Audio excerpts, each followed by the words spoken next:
Hello dear students, welcome to our science class. Today we are going to learn chapter 13, sound. In previous lecture we have understood what is pendulum and how to calculate frequency. चलो थोड़ा सा revision कर लेते हैं pendulum के बारे में. As you can see, this is a thread and the red color metal ball is known as a bob of pendulum. And when you give some force, it will continue in particular path and it will considered as oscillatory motion. Okay, as you can see, two maximum places where it could displace. One is here and another is on the other side. Let it considered as a position A. In the mean position we can consider it as a B, and the other maximum position we can consider as a C. So as you can see, pendulum will move from A to B, B to C, C to B, B to A. So two maximum places where it moves, in this case it's A and C, are the maximum displacement. Okay, जो कि इस pendulum का क्या है, amplitude.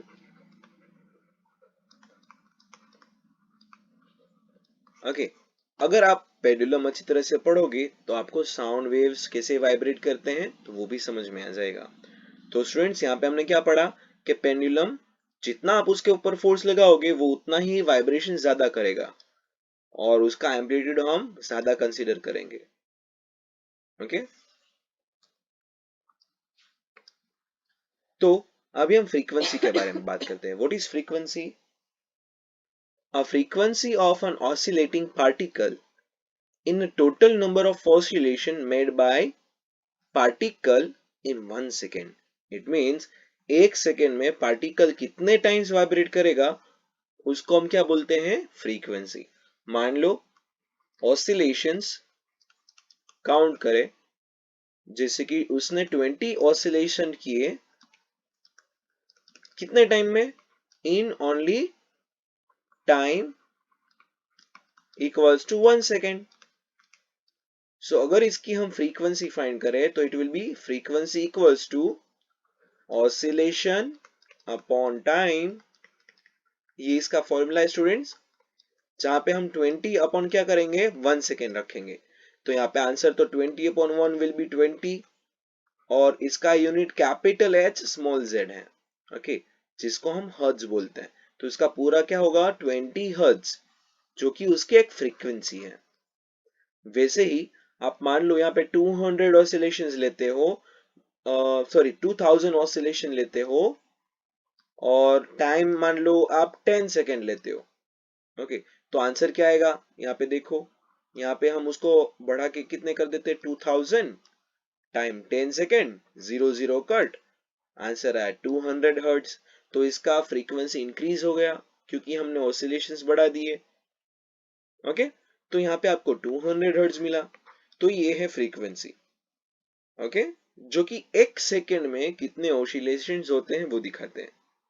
इसके ऊपर से हम पिच भी कंसीडर कर सकते हैं. जितना ज्यादा फ्रीक्वेंसी उतना ज्यादा हाई पिच, जितना कम फ्रीक्वेंसी उतना लो पिच.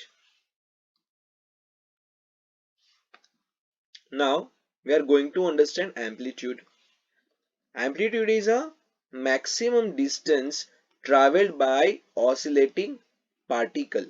अभी देखो, ये जो मेटल बॉल है इसका सेंटर पॉइंट B है. यहाँ पे मान लो A के ऊपर जाता है and then after it moves to C position. So the C and A is its maximum distance traveled. So this is the amplitude. तो एयर पार्टिकल जो होते हैं वो भी क्या करते हैं, मूव होते हैं to its to and fro motion. तो जितना ज्यादा वो वाइब्रेट करेगा उतना ज्यादा उसका एम्पलीट्यूड होगा, जिसको हम अपनी लैंग्वेज में वॉल्यूम बोलते हैं. आपको अगर हाई वॉल्यूम करना है तो आपको ज्यादा एनर्जी देनी पड़ती है, तो पार्टिकल्स को ज्यादा मूवमेंट करवा सकते हो, जिसको हम क्या बोलते हैं, एम्पलीट्यूड. ओके स्टूडेंट्स, सो यहाँ पे जो एम्पलीट्यूड होगा कहां से काउंट करना है, फ्रॉम बी टू सी या फिर बी टू ए, बिकॉज ये दोनों डिस्टेंस सेम ही है। तो आप इस इतने डिस्टेंस को लोगे तो वो उसका क्या हुआ, एम्पलीट्यूड, या फिर either on the other side B to C.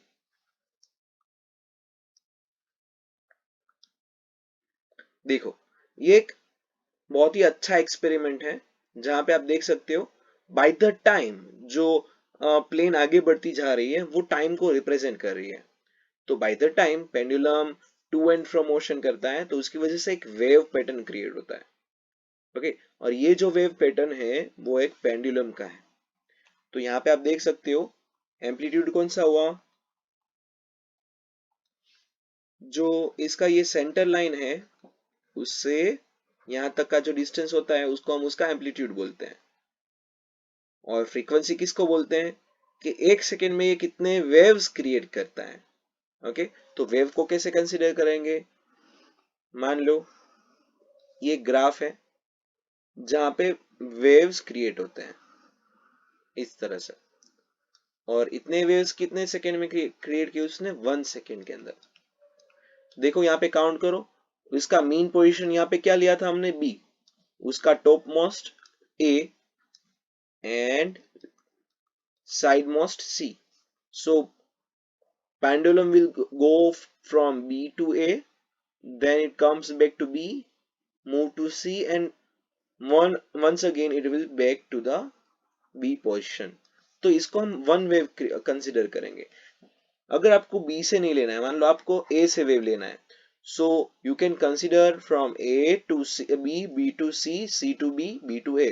So you can consider it as a one wave. ये उसका क्या होगा, मैक्सिमा पॉइंट। ओके, क्योंकि सबसे टॉप मोस्ट एरिया है। ऐसे ही आप उसके नीचे से ले सकते हो मिनिमा से, जो कि उसका लोअर एरिया है। मिनिमा से आप उसको वेव क्रिएट करना है तो दूसरे वाले मिनिमा तक आपको जाना पड़ेगा, तो ये उसका वेव हो गया।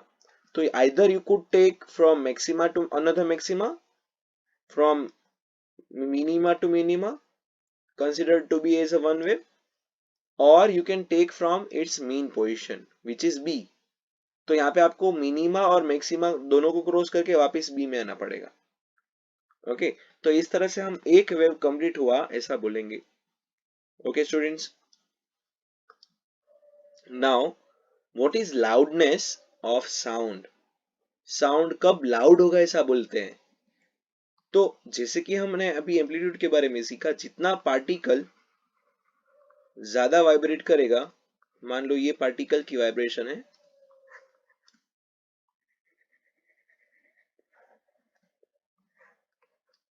तो जितना पार्टिकल ज्यादा वाइब्रेट करेगा उतना ही उसका लाउडनेस ज्यादा होगा। So the loudness of a sound can be determined by its amplitude। So जितना ज़्यादा amplitude from its mean position to any extreme position। As amplitude increases, the sound or loudness will be increased। Amplitude is very small, so sound is faint, cannot be heard। अगर amplitude कम रखोगे तो हमें आवाज आता नहीं है students. जैसे कि इस बच्चे को देखो, वो चिल्लाएगा, मान लो बहुत जोर से चिल्लाता है, या फिर आप लाउड स्पीकर का यूज कर सकते हो। वहां पे दोनों केसेस में आपने क्या किया, एम्पलीट्यूड इंक्रीज किया, तो आपका लाउडनेस क्या होगा, ज्यादा होगा। बट अगर मान लो वहां पे उसका एम्पलीट्यूड कम है, पार्टिकल्स की वाइब्रेशन कम है, तो साउंड क्या होगा, फेड हो जाएगा। ओके, जैसे कि जितना डिस्टेंस इंक्रीज होता है उतना ही साउंड क्या होगा, धीरे धीरे एटमॉस्फेयर में फेड हो जाता है, अपनी एनर्जी लूज कर देता है। तो एक बार रिवीजन कर लेते फटाफट। देखो यहाँ पे एम्पलीट्यूड क्या है, ये उसका एम्पलीट्यूड है। फ्रीक्वेंसी क्या होती है कि number of waves that passes per unit time. यहाँ पे अगर हम 1 सेकेंड लेते हैं तो कितने वेव्स कंप्लीट हुए, 1 वेव, 2 वेव, 3 वेव, उसको हम फ्रीक्वेंसी बोलते हैं। ओके, अगर आपको स्पीड फाइंड करनी है, स्पीड, तो वेवलेंथ मल्टीप्लाई बाय फ्रीक्वेंसी करो। वेवलेंथ क्या होगा, यहाँ से लेके इसका जितना लेंथ होता है उसको हम वेवलेंथ बोलते हैं। मैक्सिमा टू मैक्सिमा और मिनिमा टू मिनिमा और its mean position to another mean position, उसको हम उसकी वेव की लेंथ बोलते हैं। ओके, जिसको लैम्बडा से शो करते हैं, बट इसकी अभी जरूरत नहीं है आपको, सिर्फ एम्पलीट्यूड फ्रीक्वेंसी के ऊपर फोकस करो। सो एक बार पॉइंट से रीड कर लो। This because the sound wave progresses, जैसे जैसे आगे बढ़ती है इसलिए वो फेड होता है। Its particle lose energy while trying to vibrate adjacent particle।